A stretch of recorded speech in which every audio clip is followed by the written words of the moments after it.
Hello guys, welcome to the Brilliant Coaching Institute. This is me Ankit Modiwal. Guys, today I am going to teach you about the next modal, and that is me. In the last class I taught you about the could. So if you guys want to watch that video, please go to the description link, and if you want to watch my upcoming video, please subscribe the channel, like as well as share it. Okay, so now guys, we are going to discuss about some phrases before starting the use of me. So the first phrase is broad daylight. Broad daylight means in daylight when a crime cannot be hidden. यानी इसका मतलब होता है दिन दहाड़े. Broad day light means दिन दहाड़े, जिस टाइम कोई भी क्राइम छुप नहीं सकता. ठीक है. Okay, next one broken reed. Broken reed means a weak और अनरिलायबल पर्सन, यानी एक ऐसा इंसान जिसके ऊपर कोई विश्वास ना किया जा सकता हो, या जैसे इसको बोल सकते हैं हम अविश्वासी व्यक्ति. ठीक है, तो उसको क्या बोलेंगे हम? Broken read. Next one brown study. Brown study means a state of deep thought, means गहन विचार करना. ठीक है, बहुत ज्यादा डीप चले जाना, डीप थिंकिंग करना, उसको बोलते हैं हम क्या? Brown study. Next bull in the china shop. Bull in the china shop means one who is out of place in a dedicated situation. यानी कि इसका मतलब होता है bull in the china shop का मतलब कि कुछ ऐसी स्थिति जो कि जगह के अनुकूल ना हो. ठीक है, एक ऐसी स्थिति जो जगह के अनुकूल ना हो. जैसे कि मान के चलो किसी की डेथ हो जाती है और वहां जाके कोई आदमी हंसने लगता है, तो वो एक ऐसी स्थिति है जो कि जगह के अनुकूल नहीं है. तो उसके लिए हम क्या यूज करेंगे? Bull in the china shop. उसके बाद नेक्स्ट आता है burn a hole in the pocket, यानी मनी स्पेंड क्विकली, बहुत जल्दी से पैसा खर्च कर देना. ठीक है, जैसे कि क्या होता है, आप मार्केट में जाते हो, मार्केट में जाने के बाद आपको कभी कोई अच्छी चीज दिखाई दे जाती है, कभी कोई अच्छी चीज दिखाई दे जाती है, तो आप क्या करते हो? जल्दी जल्दी चीजों को खरीद लेते हो. तो उसके लिए, और आप सारा पैसा खर्च कर देते हो बहुत स्पीड से, तो उसके लिए हम यूज करते हैं क्या? Burn a hole in the pocket. Guys now we will deal with the use of may. So may जो होता है वो प्रेजेंट, पास्ट और फ्यूचर तीनों तरह के सेंटेंसेस बनाता है. ठीक है, इसके अंदर जैसे शायद, सकता, ता, ते, ती, रहा, रहे, रही, गा, गे, गी, ठीक है, या रहा होगा, इस तरह के वर्ड आते हैं सेंटेंस के लास्ट में. ठीक है, इसके बाद सबसे पहले बात करते हैं परमिशन की. परमिशन लेने या देने के लिए हम इसका यूज करते हैं. ठीक है, और परमिशन कैसी? जिसके अंदर एक रिस्पेक्ट हो. ठीक है, रिस्पेक्टेबल. जैसे कि अगर मैं बोलता हूं मे आई कम इन सर, तो मे आई कम इन सर, यहाँ पे सर बोलता हूं मैं, तो यहाँ पे मैं औपचारिकता दिखाता हूं. ठीक है, अगर मैं कैन का यूज करूं तो कैन के साथ मैं सर का यूज नहीं करूंगा. ठीक है, तो can I come in sir, ये गलत होगा sentence. Can I come in sir, ये सेंटेंस गलत होगा. क्यों गलत होगा? क्योंकि इसके अंदर जो कैन यूज होता है, कैन हम उनके लिए यूज करते हैं जैसे कि हमारी फ्रेंड एज के जो होते हैं, जैसे कि हमारी ही एज के बच्चे होते हैं उसके साथ, या बड़े होते हैं उनके साथ हम उसका यूज करते हैं. ठीक है, इसके बाद नेक्स्ट आते हैं हम पॉसिबिलिटी की बात करते हैं. तो पॉसिबिलिटी जो होती है वो 50-50% पॉसिबिलिटी को शो करता है हमें. जैसे कि मैं बोलता हूँ इट मे रेन टुडे. ठीक है, आज बारिश हो सकती है, यानी हो भी सकती है और नहीं भी हो सकती है. ठीक है, इसके अलावा the news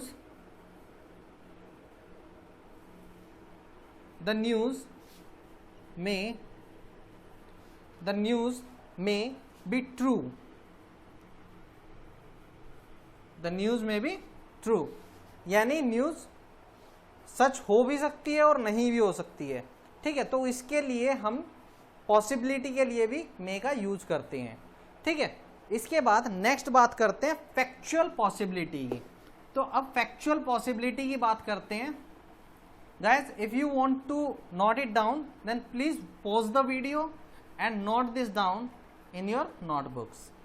okay, now we will deal with the factual possibility. Third one,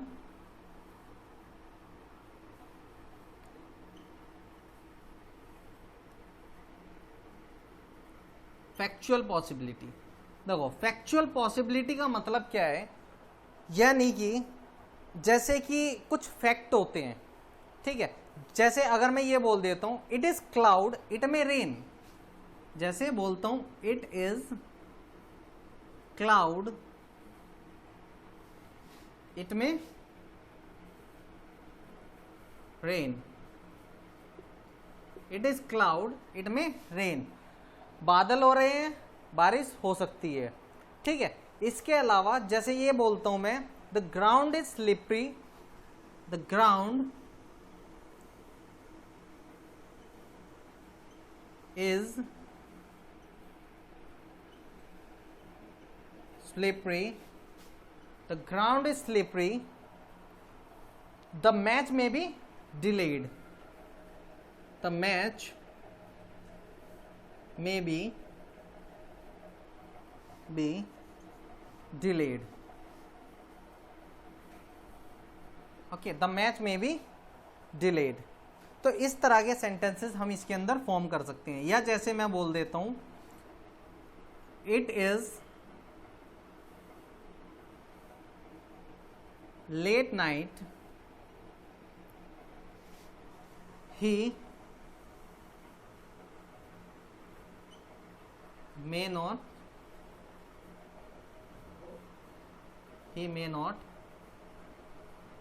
C the road, ठीक है। तो इस तरह के सेंटेंसेस हम इसके अंदर फॉर्म कर सकते हैं। ओके गाइज, सो नेक्स्ट अगर हम बात करें इसके नेक्स्ट यूज की, तो नेक्स्ट यूज होता है हमारा पर्पज की बात करें तो इसके अंदर क्या होता है, अगर हमारा प्रिंसिपल क्लाउज, जैसे प्रिंसिपल क्लाउज कौन सा है, ये वाला, अगर प्रिंसिपल क्लाउज जो है वो प्रेजेंट टेंस के अंदर होगा तो क्या होगा, प्रेजेंट टेंस में, और सबऑर्डिनेट क्लाउज जो है उसकी शुरुआत दैट, सो दैट या इन ऑर्डर दैट से होती है। तो इससे पर्पज का बोध हो तो सबऑर्डिनेट क्लाउज जो होता है उसके अंदर मे का यूज होगा। जैसे कि अगर हम बात करें you earn so that you may eat well, तो जो ये वाला है ये हमारा प्रिंसिपल क्लाउज है। तो प्रिंसिपल क्लाउज जो है ये प्रेजेंट इंडेफिनिट टेंस में बन रहा है, ठीक है। और जो हमारा नेक्स्ट वन यानी जो सबऑर्डिनेट क्लाउज है, ये हमारा सबऑर्डिनेट क्लाउज है, ये इसकी शुरुआत कहाँ से हो रही है, सो दैट से। तो सो दैट से शुरुआत होने की वजह से क्या होगा, इसके अंदर एक पर्पस भी है तो इसके अंदर मे का यूज होगा, ठीक है। तो इसी तरह से हम इसका सेंटेंसेस बना सकते हैं।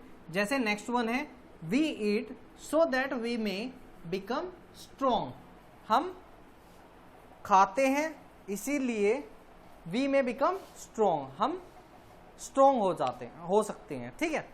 तो इसी चीज के लिए हम इनका सेंटेंसेस का यूज करते हैं। Okay, so next one we will deal with the another sentence. So guys, in this we will deal with the wish, prayer and bless, ठीक है। विश, प्रेयर और ब्लेस के बारे में बात करेंगे। तो जैसे अगर मैं बोलता हूं कि you may prosper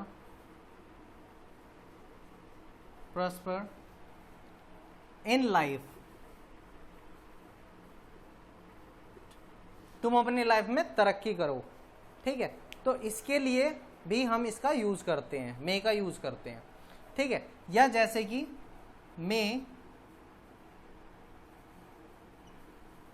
may God bless you, may God bless you, ठीक है। इसके अलावा अगर मैं बात करूं जैसे may you live long, may you live long. या अगर मैं सेंटेंस बनाना चाहूं जैसे विश के लिए may you live a happy life, okay, may you live a happy life, ठीक है। तो इस तरह के सेंटेंसेस बनाने के लिए भी हम मे का यूज करते हैं।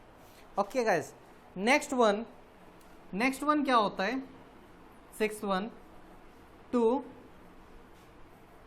Show ability of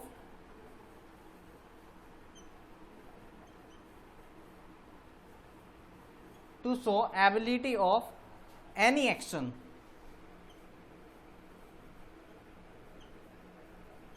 any action, और ये जो भी होते हैं वो 50-50% के अंदर होते हैं, ठीक है। To show ability, to show any action, ठीक है, ability of any action, ability of any action, to show ability of any action. तो इसके अंदर क्या करेंगे, जैसे मैं शायद आपके पर्सन का जवाब दे दूंगा, इस तरह के सेंटेंस बनेंगे। मैं शायद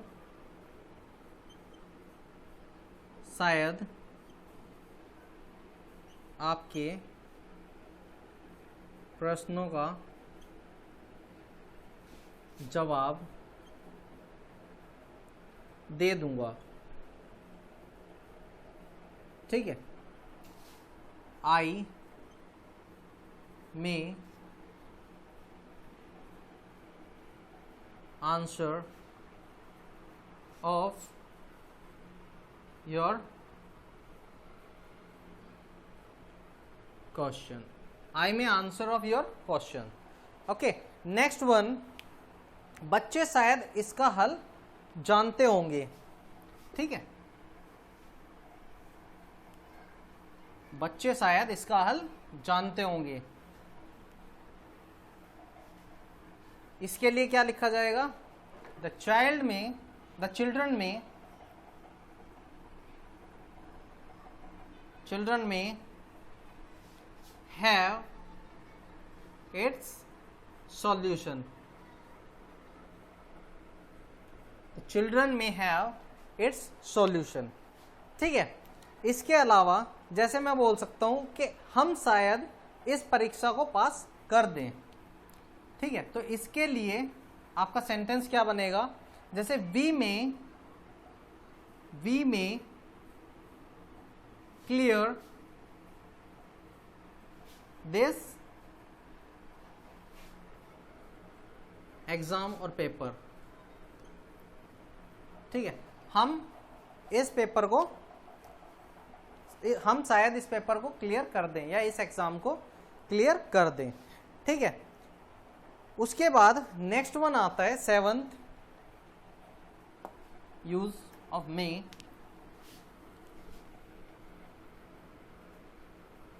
जस्ट अ मोमेंट,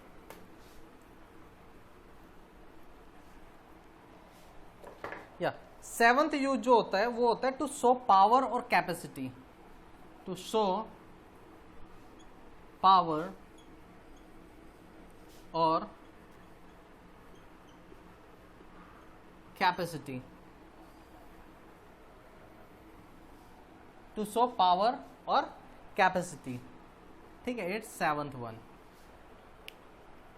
ये भी 50% की ही होती है, ठीक है। जैसे कि अगर मैं बोल देता हूं ही में लिफ्ट दिस बैग, ठीक है। He may lift this bag, okay sorry, this bag. इसके अलावा जैसे सेकेंड वन हम बोल सकते हैं I may run with you up to, I may run with you, I may run with you up to 1 mile, ठीक है। 1 mile या 1 kilometre, 2 kilometre, whatever the distance you can run along with this, okay. Next one you can say like he may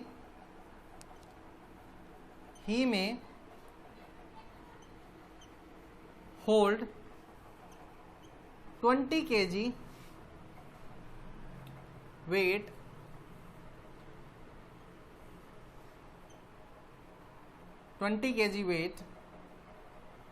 for 10 minute,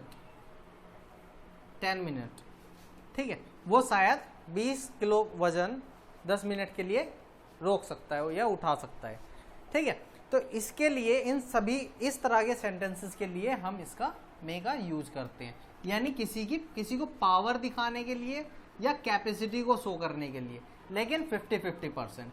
जैसा कि मैंने आपको can के अंदर बताया था, अगर मैं ये लिखता हूं कि he can hold 20 kg wait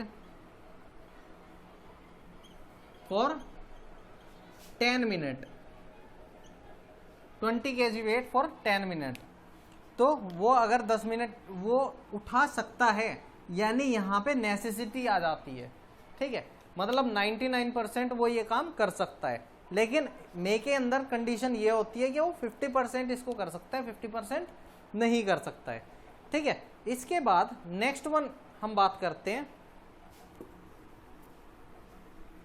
8th use की। 8th यूज क्या है इसका?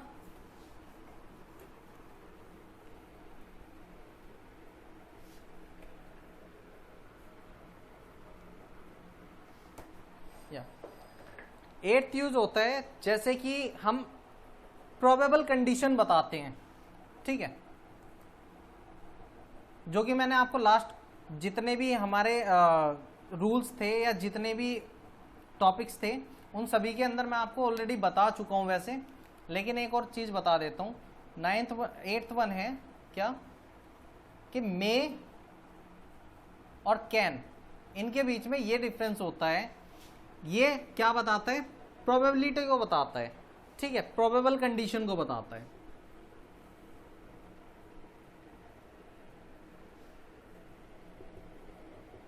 प्रोबेबल कंडीशन को बताता है, ठीक है, यानी कि शायद हो सकता है, ठीक है। लेकिन ये जो है ये प्रोबेबल कंडीशन को ना बताते हुए ये फ्लैट शो करता है, यानी पूरी तरीके से एकदम मना करता है, साफ साफ मना कर देता है। मना करना, साफ साफ मना करना, तो कैन का यूज साफ साफ मना करने के लिए यूज होता है और मे का जो है वो प्रोबेबल कंडीशन के लिए यूज किया जाता है, ठीक है। Guys this is all about the use of may. Guys this video is for those students also who have been preparing for SSC CHSL exam.